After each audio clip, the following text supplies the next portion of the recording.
যুক্তরাজ্যে আশ্রয়ের আবেদনকারী বাংলাদেশি নাগরিকদের জন্য বড় রকমের দুঃসংবাদ দিয়েছে ইউরোপের এই দেশটির সরকার। যুক্তরাজ্য ও বাংলাদেশ ফাস্ট ট্র্যাক রিটার্ন চুক্তিতে সম্মত হয়েছে এবং এই চুক্তির আওতায় অ্যাজাইলাম আবেদন প্রত্যাখ্যান হওয়া বাংলাদেশি নাগরিকদের বাংলাদেশে ফেরত পাঠানো হবে, আর তাদের সংখ্যা হতে পারে 10,000-এরও বেশি।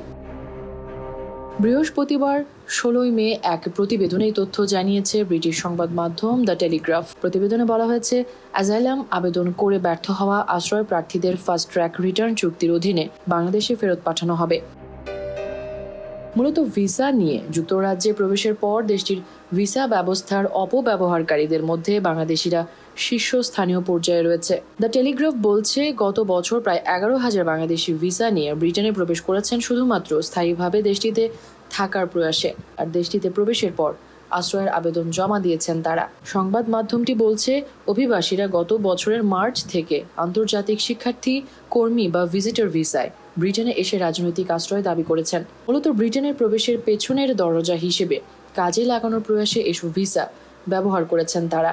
তবে দেশটিতে বাংলাদেশিদের প্রাথমিক আশ্রয় আবেদনের মাত্র 5% সফল হয়েছে, অর্থাৎ 10,000-এর বেশি বাংলাদেশিকে যুক্তরাজ্য থেকে ফেরত পাঠানো হবে।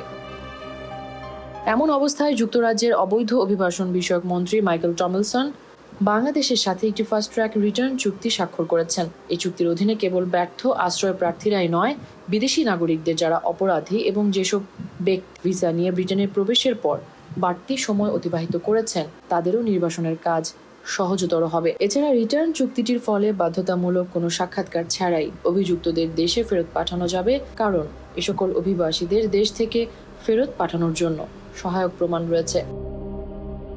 দ্য টেলিগ্রাফ বলছে, চলতি সপ্তাহে লন্ডনে স্বরাষ্ট্র বিষয়ক প্রথম যৌথ ইউকে বাংলাদেশ ওয়ার্কিং গ্রুপে উভয় পক্ষ রিটার্ন চুক্তিটিতে সম্মত হয়। সেখানে উভয় দেশ তাদের মধ্যকার অংশীদারিত্বের পাশাপাশি অর্থনৈতিক, সাংস্কৃতিক ও সামাজিক বিষয়ে সহযোগিতা আরও জোরদার করতে প্রতিশ্রুতিবদ্ধ হওয়ার কথা জানায়। টমলিনসন বলেছেন, অবৈধভাবে এখানে আসা বা থাকা বন্ধ করার জন্য অবৈধ অভিবাসীদের অপসারণের কাজ ত্বরান্বিত করা আমাদের পরিকল্পনার একটি গুরুত্বপূর্ণ অংশ।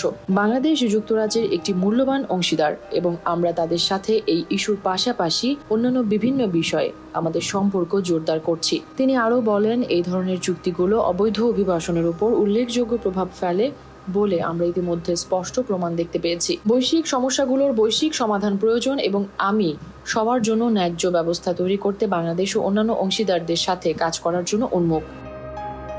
দ্য টেলিগ্রাফ বলছে, ভিসা একটি নির্দিষ্ট সময়ের জন্য যুক্তরাজ্যে থাকার অনুমতি দেয়। সাধারণত সেটা মাত্র কয়েক মাস হতে পারে, কিন্তু যুক্তরাজ্যে প্রবেশের পর কেউ আশ্রয়ের আবেদন বা অ্যাজাইলাম দাবি করলে তার দেশটিতে অনির্দিষ্টকালের জন্য থাকার সম্ভাবনা বেশি, কারণ কেউ এই ধরনের আবেদন করলে তাদের নির্বাসনে পাঠানোর ক্ষেত্রে দেশটির হোম অফিস মানবাধিকার আইন সহ বিশাল বাধার সম্মুখীন হয়। গত মাসে প্রকাশ্যে আসা অফিসিয়াল ডকুমেন্টস অনুযায়ী 2023 সালের মার্চ পর্যন্ত রেকর্ড 21,525 জন ভিসাধারী যুক্তরাজ্যে আশ্রয়ের আবেদন করেছেন, যা আগের বছরের তুলনায় 154% বেশি। এর মানে যুক্তরাজ্যের ভিসা নিয়ে প্রবেশকারী প্রতি 140 জনের মধ্যে একজন দেশটিতে আশ্রয়ের আবেদন করেছে। সংবাদ মাধ্যমটি বলছে, ভিসা নিয়ে যুক্তরাজ্যে প্রবেশের পর আশ্রয় আবেদনকারীদের মধ্যে সবার উপরে রয়েছে পাকিস্তানিরা। পাকিস্তানের প্রায় 17,400 জন নাগরিক দেশটিতে আশ্রয়ের আবেদন করেছেন। এরপরই রয়েছে বাংলাদেশ। বাংলাদেশি আশ্রয় আবেদনকারীর সংখ্যা প্রায় 11,000। এরপরে ভারতের 7,400 জন, নাইজেরিয়ার 6,600 জন এবং আফগানিস্তানের রয়েছে 6,000 জন। অবশ্য যুক্তরাজ্য থেকে অবৈধ অভিবাসীদের ফেরত পাঠানোর প্রচেষ্টা এটিই প্রথম নয়।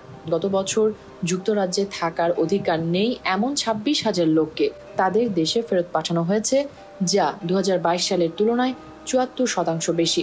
এছাড়া আলবেনিয়ার সাথে স্বাক্ষরিত ফাস্ট ট্র্যাক রিটার্ন চুক্তি দেশটি থেকে ছোট নৌকায় করে অভিবাসীদের আগমনের সংখ্যা 90%-এরও বেশি কমাতে সাহায্য করেছে বলে জানিয়েছে দ্য টেলিগ্রাফ। মেহরুন বিন্দু ফেরদৌস, 7রং নিউজ।